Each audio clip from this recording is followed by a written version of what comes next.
Hello my dear students, कैसे हैं सब आप लोग। स्टूडेंट्स, यहाँ पर आज हम लोग न्यू चैप्टर स्टार्ट कर रहे हैं जिसका नाम है मॉलिक्यूलर बेसिस ऑफ इनहेरिटेंस। बहुत ही इंपॉर्टेंट चैप्टर है और इसका जो लेक्चर नंबर 1 है, जो इस चैप्टर का जो लेक्चर 1 हम डिस्कस करेंगे उसका नाम है न्यूक्लिक एसिड्स। तो स्टूडेंट्स, न्यूक्लिक एसिड्स हम लोग डिस्कस करेंगे। तो स्टूडेंट्स, यहाँ पर ये इस चैप्टर को सब लोग ध्यान से अंडरस्टैंड करेंगे। इंपॉर्टेंट चैप्टर है from the competition point of view और for board point of view. तो इस चैप्टर को अच्छे से अंडरस्टैंड करेंगे हम लोग। इस चैप्टर में न्यूक्लिक एसिड में जो इस चैप्टर में मॉलिक्यूलर बेसिस ऑफ इनहेरिटेंस में जो हम लोगों को टॉपिक पढ़ने हैं, वो सबसे पहले हम लोग यहाँ पे जैसे हमने डिस्कस किया, आज न्यूक्लिक एसिड डिस्कस करेंगे, न्यूक्लिक एसिड पढ़ेंगे।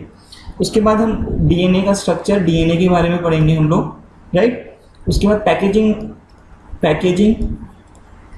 Packaging of DNA third topic रहेगा हमारा ये। और जो फोर्थ टॉपिक जो हम लोगों को पढ़ना होगा उसमें the search of genetic material, the search for genetic material, ये हमारा फोर्थ टॉपिक रहेगा इस चैप्टर का। The search for genetic material हम लोगों को पढ़ना होगा। जो फिफ्थ टॉपिक होगा हमारा इसका जो हम लोगों को पढ़ना होगा वो डीएनए रेप्लिकेशन होगा। डीएनए रेप्लिकेशन पढ़ना होगा हम लोगों को, राइट। सिक्स्थ टॉपिक जो हम पढ़ेंगे इसमें वो आरएनए के बारे में पढ़ेंगे कि आरएनए क्यों ज़्यादा अनस्टेबल होता है। सेवेंथ टॉपिक जो होगा वो ट्रांसक्रिप्शन पढ़ेंगे हम लोग, ट्रांसक्रिप्शन। इसमें आरएनए के टाइप्स ये सब डिस्कस करेंगे हम लोग। एट्थ टॉपिक जो पढ़ेंगे जेनेटिक कोड पढ़ेंगे, जेनेटिक कोड, ठीक है। नाइन्थ टॉपिक जो डिस्कस करेंगे हम इसमें वो डिस्कस करेंगे ट्रांसलेशन के बारे में, ट्रांसलेशन। 10th टॉपिक जो डिस्कस करेंगे वो regulation of gene expression, regulation of gene expression, ये हमारा 10th टॉपिक होगा। 11th टॉपिक जो होगा इस चैप्टर का वो होगा म्यूटेशन, म्यूटेशन। 12th टॉपिक जो होगा DNA fingerprinting, DNA finger printing. और जो लास्ट टॉपिक जो डिस्कस करेंगे वो human genome project, human genome project, ये लास्ट टॉपिक डिस्कस करेंगे हम इस चैप्टर में। तो हम लोगों को ये सारे टॉपिक्स डिस्कस करने हैं। तो सबसे पहले हम लोग न्यूक्लिक एसिड डिस्कस करेंगे, ठीक है। तो स्टूडेंट्स, यहाँ पे अब हम लोग न्यूक्लिक एसिड डिस्कस करने जा रहे हैं, तो आप लोग सब इसको अच्छे से अंडरस्टैंड करेंगे। बहुत ही इंपॉर्टेंट चैप्टर है ये। स्टूडेंट्स, हमारा जो चैप्टर है मॉलिक्यूलर बेसिस ऑफ इनहेरिटेंस वो हम डिस्कस कर रहे हैं यहाँ पर। और मॉलिक्यूलर बेसिस ऑफ इनहेरिटेंस का जो हमारा पहला टॉपिक जो डिस्कस करेंगे उसका नाम है न्यूक्लिक एसिड, राइट। तो यहाँ पर हम लोग जो डिस्कस करने जा रहे हैं उसका नाम है, टॉपिक का नाम है न्यूक्लिक एसिड, राइट। तो डिस्कस करते हैं जो न्यूक्लिक एसिड है। Nucleic acid was first discovered by Friedrich Miescher. Friedrich Miescher ने सबसे पहले न्यूक्लिक एसिड को डिस्कवर किया था। Friedrich Miescher discovered nucleic acid from pus cells and he called it as nuclein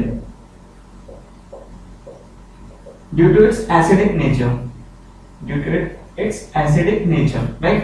तो फ्रेडरिक मिक्सचर ने सबसे पहले न्यूक्लिक एसिड को डिस्कवर किया था पस सेल से। उसका नाम क्या रखा उन्होंने, उसको बोला न्यूक्लिन, क्योंकि एसिडिक नेचर का है।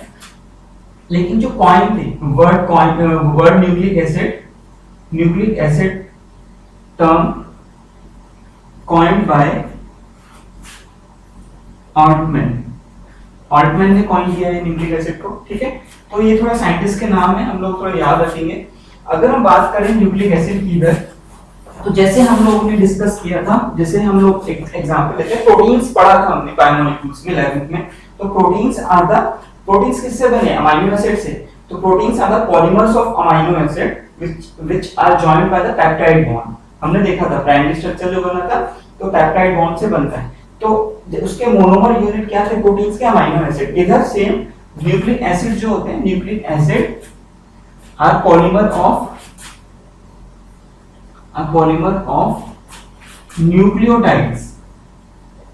न्यूक्लियोटाइड्स which are joined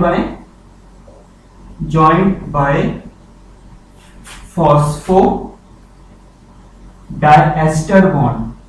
ठीक है, तो थोड़ा याद रखना होगा यहाँ पे। तो जो न्यूक्लिक एसिड है उसकी मोनोमर यूनिट का क्या, उसको मोनोमर यूनिट को क्या बोलते हैं, न्यूक्लियोटाइड्स। और ये न्यूक्लियोटाइड्स किससे ज्वाइन होते हैं, फॉस्फोडाइस्टर बॉन्ड से। तो जो न्यूक्लिक एसिड है कैसे बनेगा, जैसे न्यूक्लिक एसिड है कैसे बनेगा, न्यूक्लियोटाइड्स, एन यहाँ पे न्यूक्लियोटाइड्स ज्वाइन करते रहेंगे। ठीक है, और ये जो बॉन्ड होगा, बॉन्ड का क्या नाम है, फॉस्फोडाइएस्टर बॉन्ड।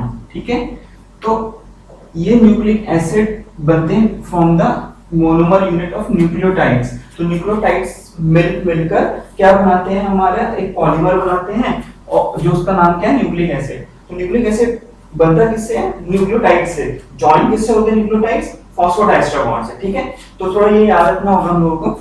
अच्छा, अगर हम बात कर रहे हैं यहाँ पे न्यूक्लिक एसिड की, तो न्यूक्लिक एसिड हमें दो टाइप के पढ़ने हैं, DNA and RNA. DNA stands for deoxyribonucleic acid और RNA stands for ribonucleic acid. ठीक है, तो DNA is a polymer of deoxy ribonucleotides, right? And RNA is a polymer of nucleotides। ठीक है, अच्छा, ये जो डीऑक्सीराइबोन्यूक्लियोटाइड्स हैं, इसमें क्या क्या होता है, इसमें फॉस्फेट ग्रुप होगा, फॉस्फेट ग्रुप। ठीक है, और होगा न्यूक्लियोसाइड, और क्या होगा इसमें, न्यूक्लियोसाइड। ठीक है, एक्चुअली डीऑक्सी न्यूक्लियोसाइड बोलेंगे, डीऑक्सी न्यूक्लियोसाइड। ठीक है, इधर आरएनए में क्या होगा, न्यूक्लियोटाइड में एक फॉस्फेट ग्रुप होगा, शॉर्ट में लिख लेते हैं, फॉस्फेट ग्रुप होगा, और क्या होगा, न्यूक्लियोसाइड। इसको भी डिस्कस करेंगे। और डीऑक्सी न्यूक्लियोसाइड में क्या क्या होगा, डीऑक्सी न्यूक्लियोसाइड में हमारा डीऑक्सी राइबोज शुगर प्लस इधर नाइट्रोजिनस बेस होंगे। ठीक है, इधर न्यूक्लियोसाइड में क्या होगा,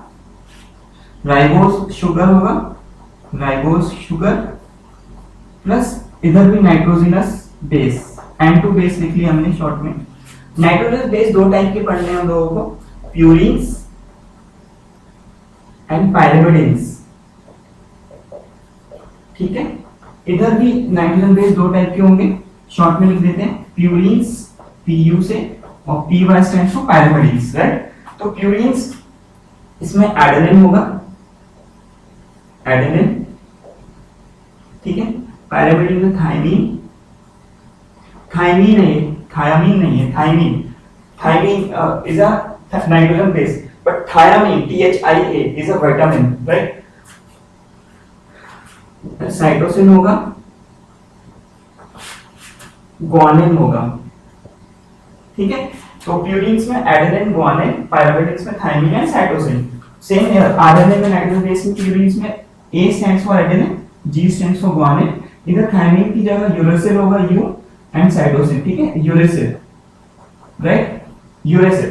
तो हम लोगों ने देखा, इस चार्ट को समझ लेते हैं। यहाँ पे न्यूक्लिक एसिड क्या, इसके पॉलीमर होते हैं न्यूक्लियोटाइड्स के, which are joined by the phosphodiester bond. मतलब न्यूक्लियोटाइड्स क्या होते हैं, मोनोमर्स होते हैं, और ये मोनोमर्स इस फॉस्फोडाइस्टर बॉन्ड को कंबाइन करते करते क्या बनाते हैं, न्यूक्लिक एसिड, राइट। तो न्यूक्लिक एसिड को दो टाइप के हम पढ़ने, डीएनए एंड आरएनए। डीएनए किसका पॉलीमर होता है, डीऑक्सीराइबोन्यूक्लियोटाइड्स का। आरएनए किसका पॉलीमर है, न्यूक्लियोटाइड्स का। तो डिफरेंस इसका है डीऑक्सी का। ठीक है, बाकी तो सेम है। ठीक है, उसके बाद देखो न्यूक्लियोटाइड्स में फॉस्फेट ग्रुप और डीऑक्सी न्यूक्लियोसाइड। इधर भी न्यूक्लियोटाइड में क्या है, फॉस्फेट ग्रुप और न्यूक्लियोसाइड। इधर डीऑक्सी था तो डीऑक्सी लगाया हमने। ठीक है, तो हम बोल सकते हैं जो न्यूक्लियोटाइड होता है, तो न्यूक्लियोटाइड में क्या होता है, न्यूक्लियोटाइड में फॉस्फेट ग्रुप होगा प्लस CH4 प्लस न्यूक्लियोसाइड होगा, साइड। ठीक है, तो मतलब बोल सकते हैं साइड में न्यूक्लियोसाइड में फॉस्फेट लगा दो तो न्यूक्लियोटाइड बनता है, ठीक है, या न्यूक्लियोटाइड से फॉस्फेट हटा दो तो क्या बनता है, न्यूक्लियोसाइड। सिमिलर हियर डीऑक्सीराइबोन्यूक्लियोटाइड्स, इसमें फॉस्फेट होगा, डीऑक्सीन्यूक्लियोसाइड, ठीक है। तो न्यूक्लियोटाइड्स में फॉस्फेट ग्रुप भी होता है और न्यूक्लियोसाइड होता है, लेकिन न्यूक्लियोसाइड में अगर एक बार इसको यहाँ पे डिस्कस कर लेते हैं दोबारा से, जो न्यूक्लियोटाइड्स होते हैं उसमें क्या क्या होता है, फॉस्फेट ग्रुप होगा प्लस न्यूक्लियोसाइड होगा, ठीक है। तो अगर हम अगर हम ये बोल सकते हैं कि न्यूक्लियोटाइड्स में फॉस्फेट भी होगा, न्यूक्लियोसाइड होगा, ठीक है, थोड़ा ये ध्यान रखना हम लोगों को, राइट। या हम बोल सकते हैं nucleotide minus phosphate gives you nucleoside, ठीक है, ये भी बोल सकते हैं हम यहाँ पर। तो न्यूक्लियोटाइड में से फॉस्फेट हटा दो तो क्या बचेगा, न्यूक्लियोसाइड, या न्यूक्लियोसाइड में फॉस्फेट अटैच कर दो तो क्या बनेगा, न्यूक्लियोटाइड, राइट। दोबारा बोलते हैं, न्यूक्लियोटाइड में फॉस्फेट हटा दो क्या बनेगा, न्यूक्लियोसाइड, राइट। न्यूक्लियोटाइड में क्या हटा दिया, फॉस्फेट, तो क्या बना, न्यूक्लियोसाइड। न्यूक्लियोसाइड में फॉस्फेट अटैच कर दिया, प्लस लिखा है यहाँ पर, अटैच कर दिया तो क्या बनेगा, न्यूक्लियोटाइड। थोड़ा ये ध्यान रखेंगे। अच्छा, इस न्यूक्लियोसाइड में राइबोस शुगर होगा, नाइट्रोजन बेस होगा, राइट। और डीऑक्सीन्यूक्लियोसाइड में वही डीऑक्सीराइबोस शुगर और नाइट्रोजन बेस, डिफरेंस क्या है, डीऑक्सी का, बाकी तो सेम ही है, ठीक है। इधर भी जो इधर राइबोस शुगर है, इधर डीऑक्सी, सिमिलर वही डिफरेंस, और नाइट्रोजन बेस भी सेम है, बस इधर थायमीन है और इधर यूरेसिल। तो डिफरेंस जो है हम लोगों ने डिफरेंस मैंने मार्क कर दिया, डीऑक्सी का डिफरेंस आ रहा है, डीऑक्सी इधर नहीं है, इधर थायमीन है और इधर यूरेसिल है। तो नाइट्रोजन बेस जो आरएनए में होता है पाइरिमिडीन यूरेसिल होता है, लेकिन डीएनए में पाइरिमिडीन में कौन सा नाइट्रोजन बेस होगा, थायमीन, ठीक है। तो याद रखना होगा कि आरएनए में थायमीन नहीं मिलता तो उसकी जगह में क्या मिलता है, यूरेसिल मिलता है, और डीएनए में हमें यूरेसिल नहीं मिलता, उसकी जगह में क्या मिलता है, थायमीन मिलता है। तो ये चार्ट एक बार फटाफट से एक बार रिवाइज करते हैं। डीएनए में क्या होगा, डीएनए न्यूक्लियो पॉलीमर ऑफ डीऑक्सीन्यूक्लियोटाइड्स, तो डीऑक्सीन्यूक्लियोटाइड्स में फॉस्फेट और डीऑक्सीन्यूक्लियोसाइड, न्यूक्लियोसाइड में शुगर और नाइट्रोजन बेस, प्यूरीन्स और पाइरिमिडीन, सेम हियर, इधर डीऑक्सी होगा इधर नहीं होगा, ठीक है। नाइट्रोजन बेस में क्या डिफरेंस आता है, प्यूरीन्स तो सेम है दोनों में, पाइरिमिडीन्स में थायमीन होगा, लेकिन यहाँ पे क्या होगा, यूरेसिल। तो ये हमने चार्ट पढ़ा, इसको ऐसे भी थोड़ा देख लेते हैं। तो ये हमने देख लिया कि न्यूक्लियोटाइड्स न्यूक्लियोसाइड में क्या डिफरेंस है, राइट। तो थोड़ा इसको हम ऐसे भी देखते हैं यहाँ पर कि न्यूक्लियोटाइड्स की अगर बात करें हम लोग, तो सिंपल हम लोगों को पता है कि न्यूक्लियोटाइड्स में क्या क्या होता है, फॉस्फेट ग्रुप होगा प्लस नाइट्रोजनस बेस होगा,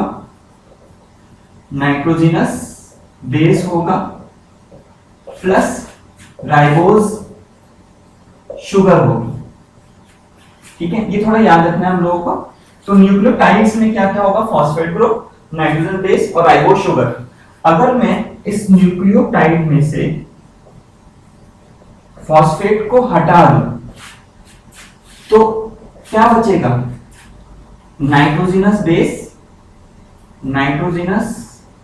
बेस प्लस राइबोस शुगर। इन दोनों को मिलाकर हम इसको न्यूक्लियोसाइड भी बोल सकते हैं। क्या बोल सकते हैं इसे, न्यूक्लियोसाइड। तो न्यूक्लियोसाइड में क्या होगा, नाइट्रोजन बेस और राइबोस शुगर, ठीक है। और अगर फॉस्फेट भी अटैच है तो क्या बनता है, न्यूक्लियोटाइड, राइट। तो ये हम लोगों को थोड़ा याद रखना होगा। अब हम लोग एक एक करके डिस्कस करते हैं कि भाई न्यूक्लियोटाइड किसका बना हुआ है, फॉस्फेट ग्रुप, नाइट्रोजन बेस और राइबोस शुगर। अब इनको एक एक करके डिस्कस करते हैं। तो सबसे पहले यहाँ पर हम डिस्कस करने जा रहे हैं नाइट्रोजनस बेस। नाइट्रोजन बेस क्या होते हैं वो हम डिस्कस करने जा रहे हैं यहाँ पर, राइट। तो नाइट्रोजन बेस हमने देखा था डीएनए और आरएनए के नाइट्रोजन बेस में डिफरेंस था केवल थायमीन और यूरेसिल का था, राइट। तो देखते हैं, सबसे पहले हम यहाँ पे डिस्कस करने जा रहे हैं नाइट्रोजनस बेस। नाइट्रोजन बेस हम लोगों को पता है दो टाइप के पढ़ने हैं, हम लोगों को प्यूरीन्स पढ़ने हैं और पाइरिमिडीन्स पढ़ने हैं, ठीक है। हम लोगों को ये दो टाइप के पढ़ने हैं। प्यूरीन्स में हम लोगों को पता है कौन कौन से, अच्छा प्यूरीन्स जो होते हैं, प्यूरीन्स में दो रिंग होती हैं, एक पाइरिमिडीन रिंग होगी थोड़ा याद रखना होगा, पायरामिडिन रिंग और एक रिंग होगी इमिडाजोल रिंग। ठीक है, पायरामिडिन रिंग जो होती है उसमें 2 नाइट्रोजन होंगे और 4 कार्बन होंगे, और इमिडाजोल रिंग में 2 नाइट्रोजन होंगे और 3 कार्बन होंगे। सिमिलर हियर, पायरामिडिन जो होते हैं उसमें केवल एक ही रिंग होगी, 1 रिंग होंगी, और जो रिंग का नाम होगा पायरामिडिन रिंग, नाम ही बोल रहे हैं पायरामिडिन रिंग। ठीक है, क्या होता है 2 नाइट्रोजन प्लस 4 कार्बन। तो थोड़ा याद रखना होगा हमें, प्यूरिन्स में 2 रिंग होती है, पायरामिडिन्स में केवल एक ही रिंग मिलती है। प्यूरिन्स में जो 2 रिंग होती है, पहली रिंग पायरामिडिन, दूसरी इमिडाजोल, इसमें 2 नाइट्रोजन 4 कार्बन, इसमें 2 नाइट्रोजन और 3 कार्बन इमिडाजोल में, राइट। और पायरामिडिन तो हमने देखा था जो यहाँ पे था। तो अगर हम डिस्कस करें प्यूरिन्स हैवी होते हैं पायरामिडिन्स, तो प्यूरिन ज्यादा हैवी होते हैं क्योंकि यहाँ पे 2 रिंग है। ठीक है, देख सकते हैं, तो मॉलिक्यूलर वेट प्यूरिन्स का ज्यादा होता है इन कंपैरिजन टू पायरामिडिन्स। ये हम लोगों को याद रखना होगा। ठीक है, तो डिस्कस करते हैं हम लोग, इसके स्ट्रक्चर डिस्कस करते हैं यहाँ पर। तो सबसे पहले प्यूरिन्स में देखते हैं, तो प्यूरिन्स में एडेनिन आता है और ग्वानिन आता है। ठीक है, एडेनिन आएगा यहाँ पे, प्यूरिन्स में लिख लेते हैं यहाँ पे एडेनिन, और क्या आता है ग्वानिन आता है। ठीक है, तो एडेनिन का स्ट्रक्चर देखते हैं। एडेनिन का जो आईयूपीसी नेम होता है वो होता है 6 अमीनो प्यूरीन, 6 अमीनो प्यूरीन। तो थोड़ा याद रखना होगा, इसका स्ट्रक्चर ड्रॉ कर लेते हैं एक बार।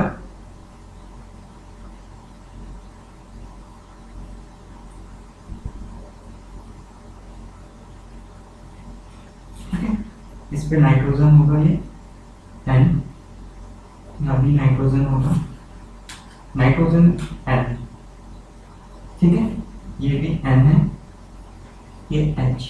ठीक है, अब देखो इसमें जो ध्यान से सुनना है हम लोगों को, 6 अमीनो जो नेमिंग होगी यहां से होगी, ये 1, this is 2, this is 3, this is 4, this is 5, this is 6, 7, 8, 9।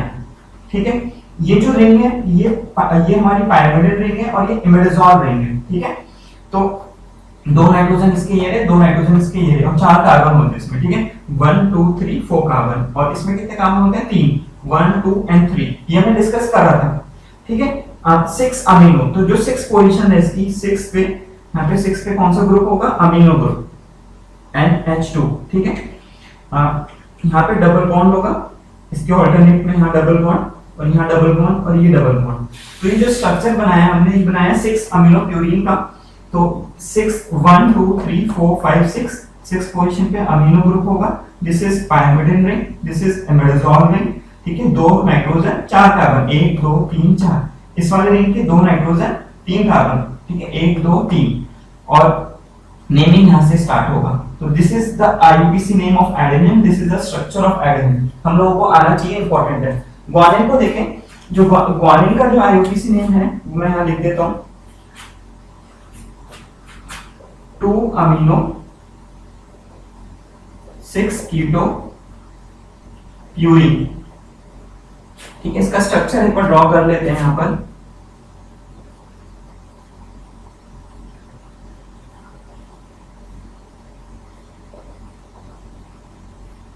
ठीक है,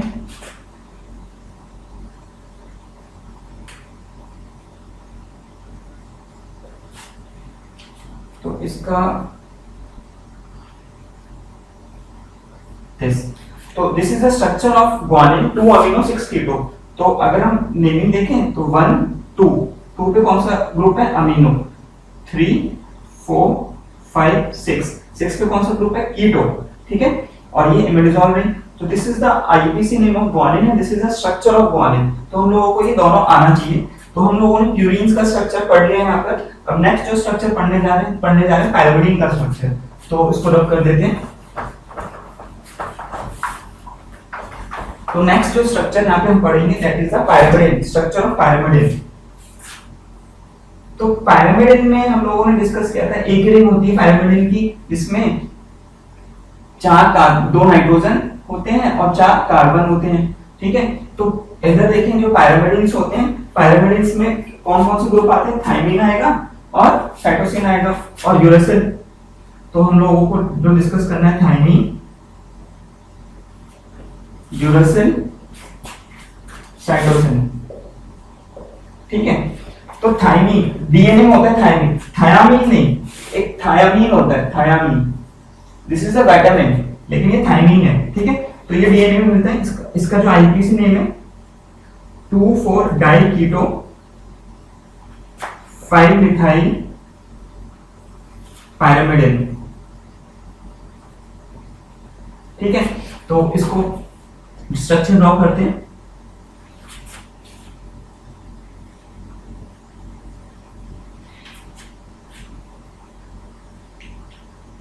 ये नाइट्रोजन होगा, यहाँ पे भी नाइट्रोजन होगा, ठीक है। अब जो नेमिंग, 2 नाइट्रोजन 4 कार्बन, 1 2 3 4, ठीक है। 2 नाइट्रोजन है 4 कार्बन। इसमें जो नेमिंग होती है थोड़ा याद रखना होगा कि नेमिंग यहाँ से स्टार्ट होती है 1 2 3 4 5 6, ठीक है। अच्छा 2,4 डाइकीटो, तो 2,4 डाइकीटो है, 2 पे कीटो, 4 पे कीटो और 5 पे क्या है मिथाइल। यहाँ पे 5th पोजीशन पे क्या है मिथाइल, यहाँ लिख देते हैं 5th है ये, 5th पे क्या है ये मिथाइल, 5 है ये। तो 5th पे मिथाइल है, 2,4 डाइकीटो 5 मिथाइल पायरामिडिन, ठीक है। और इसमें वो देखें यहाँ पे डबल बॉन्ड आएगा, ठीक है। तो ये स्ट्रक्चर है हमारा थायमीन का, 2,4 diketo 5 methyl pyrimidine is IUPAC name. This is the structure of thymine. Uracil, uracil का आईयूपीसी नेम है 2,4 डाइकीटो पायरामिडिन, या इसको हम सिंपल बोल सकते हैं। अब देखो 2,4 डाइकीटो 2,4 डाइकीटो 5 मिथाइल पायरामिडिन, यहाँ पे बस मिथाइल ग्रुप ही तो नहीं है, यूरेसिल तो केवल आरएनए में मिलेगा ना, और थायमीन का मिलेगा डीएनए में। तो इसमें कौन सा ग्रुप नहीं है, केवल ये वाला ग्रुप तो मिसिंग है, ठीक है। बाकी तो सेम थायमीन जैसा ही है। तो इसको हम बोलते हैं डी मिथाइलेटेड थायमीन।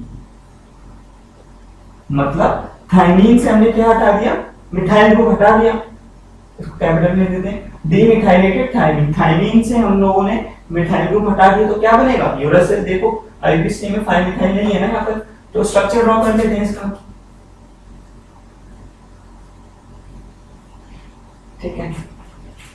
2,4 डाइकीटो, 2 पे कीटो, 4 पे कीटो, यहाँ पे तो नाइट्रोजन आएगा N, this is also NH, ठीक है। H ग्रुप आएगा यहाँ पे, ठीक है, NH, दिस इज H। तो this is the structure of, यहाँ पे डबल बॉन्ड, और this is the structure of thymine, oh sorry uracil, demethylated, methyl group नहीं है ना, तो this is the structure of uracil, demethylated thymine is uracil. Next cytosine, cytosine का जो IPC name होता है वो यहाँ लिख देते हैं हम लोग 2 कीटो 4 अमीनो पायरामिडिन। तो स्ट्रक्चर ड्रॉ कर लेते हैं इसका।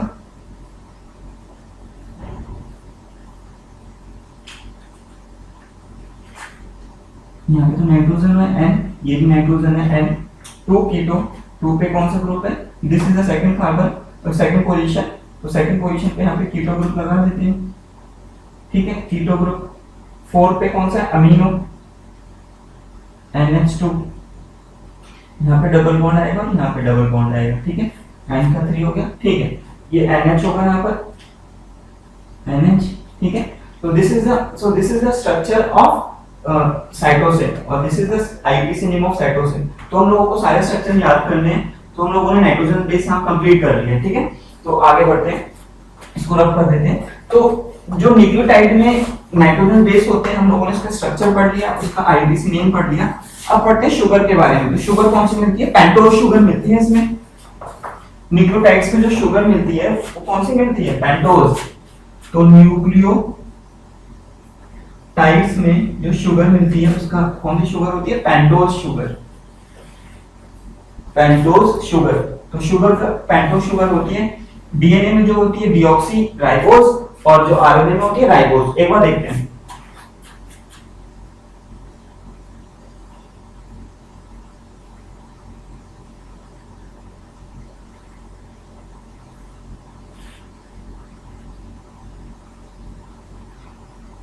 देखते हैं एक बार, ये फर्स्ट कार्बन है OH H, ये सेकंड पे H OH, ये थर्ड H OH, ठीक है, यहाँ पे भी H, ये और ये fourth carbon and this is fifth carbon. तो एक बार नेमिंग कर देते हैं, ये कार्बन नंबर 1, ये कार्बन नंबर 2, ये कार्बन नंबर 3, ये कार्बन नंबर 4 एंड ये कार्बन नंबर 5, ठीक है।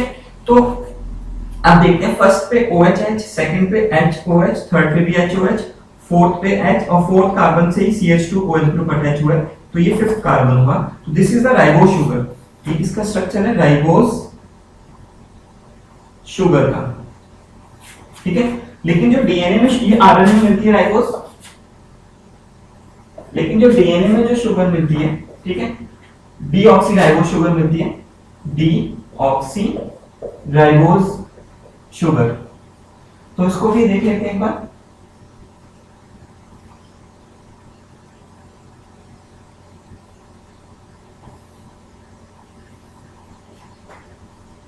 OH, इस कार्बन से OH, H H H H OH CH2OH, यहाँ पे भी H होगा, ठीक है। तो अब इन दोनों में हम देखें, फर्स्ट कार्बन पे OH यहाँ पे भी, सेकंड कार्बन पे H और OH, लेकिन यहाँ पे सेकंड कार्बन पे O नहीं है, ठीक है। तभी तो बोला डीऑक्सी, मतलब ऑक्सीजन नहीं है। तो किस कार्बन पे नहीं है? सेकंड कार्बन पे।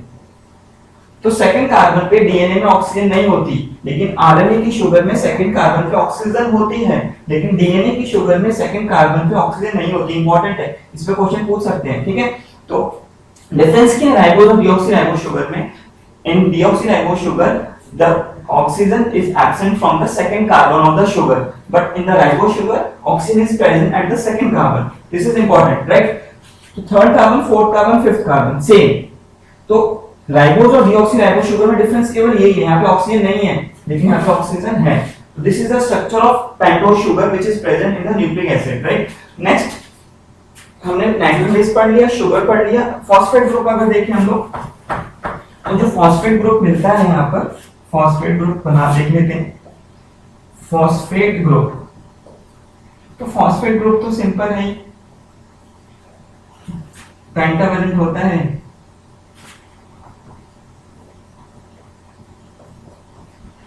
This is the structure of phosphate, सबको पता है। तो ये ग्रुप होता है। तो हम लोगों ने देखा कि न्यूक्लियोटाइड में क्या मिलता है? नाइट्रोजन बेस, पूरा डिटेल में पढ़ लिया हमने, स्ट्रक्चर भी और उसके आईपीसी नेम भी। शुगर होती है पेंटोज शुगर, देख लिया। आरएनए की शुगर राइबोस, डीएनए की शुगर डीऑक्सीराइबोस देख लिया हमने। हम लोगों ने फॉस्फेट भी देख लिया। तो phosphate plus nitrogen base plus pentose sugar combine to form nucleotide, ठीक है। और ऐसे कई सारे न्यूक्लियोटाइड मिलकर क्या बनाएंगे? न्यूक्लिक एसिड, ठीक है। तो एक न्यूक्लियोटाइड में फॉस्फेट ग्रुप, पेंटोज शुगर और नाइट्रोजन बेस, और ऐसे कई सारे न्यूक्लियोटाइड मिलकर क्या बनाएंगे? Nucleic acid, right. और अगर डीएनए में बात करें तो डीऑक्सी न्यूक्लियोटाइड होगा, उसमें डीऑक्सीराइबोस शुगर होगा। डिफरेंस देखा था हमने, यहाँ पे O नहीं होता ऑक्सीजन। नाइट्रोजन बेस में थायमिन और यूरेसिल का डिफरेंस होता है, बाकी स्ट्रक्चर सारा का सारा सेम है, ठीक है। तो न्यूक्लियोटाइड और न्यूक्लियोसाइड क्या होता है? न्यूक्लियोटाइड में से अगर फॉस्फेट हटा दे तो न्यूक्लियोसाइड, न्यूक्लियोसाइड में फॉस्फेट ऐड कर दे तो न्यूक्लियोटाइड, ठीक है। तो ये हमारा न्यूक्लियोटाइड्स पूरा खत्म हो गया। तो अगर हम बात करें, एक बार ध्यान से सुनते हैं, न्यूक्लियोटाइड, ठीक है। तो अब एक ओवरऑल न्यूक्लियोटाइड का स्ट्रक्चर बना लेते हैं। तो हम लोगों ने नाइट्रोजन बेस जो पढ़ा था पूरा इसका स्ट्रक्चर देख लिया, प्यूरिन्स, पायरामिडिन्स, शुगर देख लिया, राइबोस, डीऑक्सीराइबोस शुगर और फॉस्फेट ग्रुप। अब एक ओवरऑल न्यूक्लियोटाइड का स्ट्रक्चर ड्रॉ करते हैं हम लोग, ठीक है।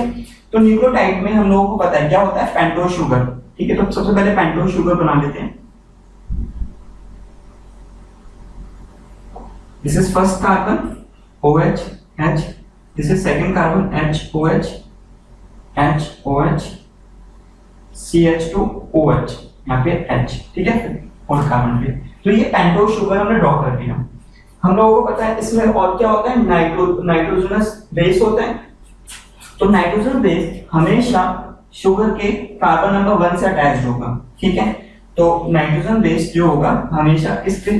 शुगर के कार्बन नंबर 1 से ही अटैच होगा। तो बना लेते हैं नाइट्रोजन बेस, ठीक है।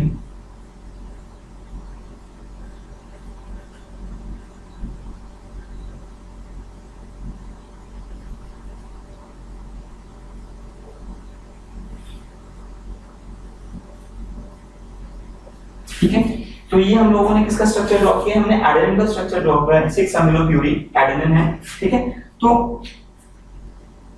अब देखते हैं हम ये, आप देखो यहाँ पे H दिख रहा है आपको, H यहाँ पे OH है। ठीक है, तो H और OH H2O ग्रुप बन रहा है। तो ये वाला जो ग्रुप है आप देखेंगे यहाँ पर ये H2O, तो ये रिमूव होगा। जब ये रिमूव होगा यहाँ से, तो ये जो नाइट्रोजन होता है ये वाला, ये नाइट्रोजन इसके साथ बॉन्ड बना लेगा कार्बन नंबर 1 से। इस बॉन्ड का नाम है, यहाँ पे लिख देते हैं N, नाइट्रोजन बेस है ना N, ग्लाइकोसिडिक शुगर है ना ये, तो शुगर में बॉन्ड हमने पढ़ा था ना कार्बोहाइड्रेट्स में ग्लाइकोसिडिक, तो N ग्लाइकोसिडिक बॉन्ड। ठीक है, तो ये बात इंपॉर्टेंट हो गई कि nitrogen base is always attached with the carbon number 1 of the sugar with the help of N glycosidic. N important है, N यहां से नाइट्रोजन बेस से आया, N ग्लाइकोसिडिक बॉन्ड, शुगर का बॉन्ड। ठीक है, शुगर है। अब बचा फॉस्फेट ग्रुप। फॉस्फेट ग्रुप का फॉस्फेट का स्ट्रक्चर तो हमें पता ही है।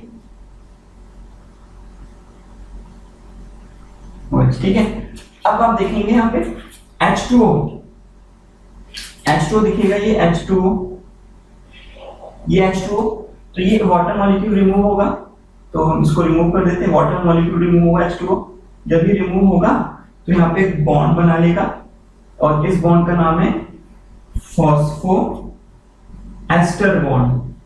ठीक है, phospho ester bond covalent bond है। तो फॉस्फेट ग्रुप किस कार्बन से अटैच होता है, 5th कार्बन से। तो ये पूरा एक न्यूक्लियोटाइड है, दिस इज अ न्यूक्लियोटाइड।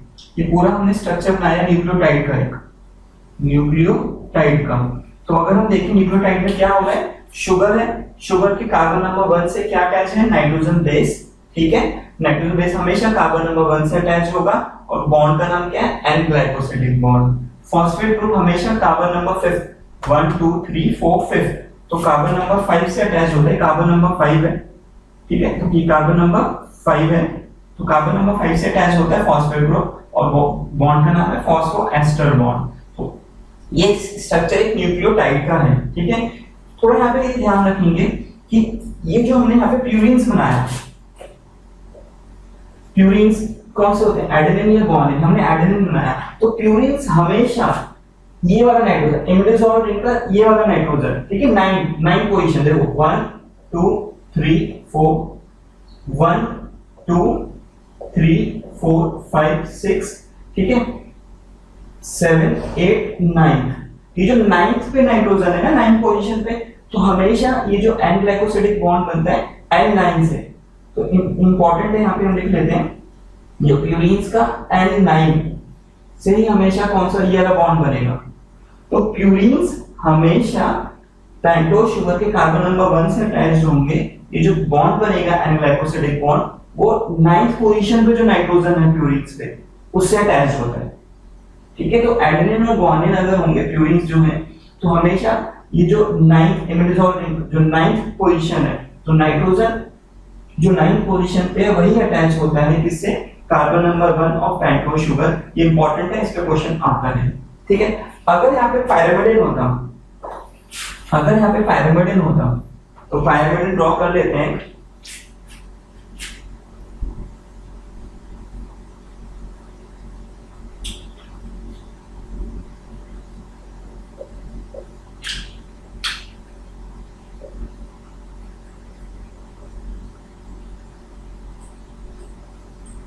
ठीक है, तो अगर हम देखें, ये हमारा यूरेसिल बनाया हमने 2,4 डाइकीटो पैरामिडिन, ये यूरेसिल है।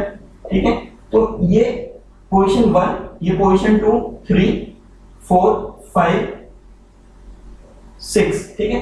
तो जो ग्लाइकोसिडिक बॉन्ड बनेगा अब, वो हमेशा इस first position of pyrimidine ring M1, तो हमेशा जो नाइट्रोजन है फर्स्ट पोजीशन पे, उससे ही ग्लाइकोसिडिक बॉन्ड बनेगा। तो ये स्ट्रक्चर क्या है, पैरामिडिन है ये।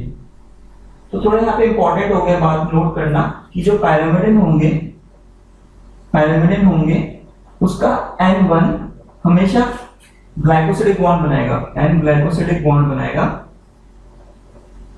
किसके साथ, शुगर के साथ, पेंटोज शुगर के साथ। ठीक है, पैरामिडिन के केस में अगर प्यूरिन्स होंगे, तो प्यूरिन्स का N9 नाइट्रो ये पेंटोज शुगर से नाइट्रोजन बेस बनाएगा N9, थोड़ा याद रखना N9, यहाँ पे N1, ठीक है, ये इंपॉर्टेंट था। तो N ग्लाइकोसिडिक बॉन्ड फॉस्फोएस्टर पूरा एक हमने न्यूक्लियोटाइड बनाया।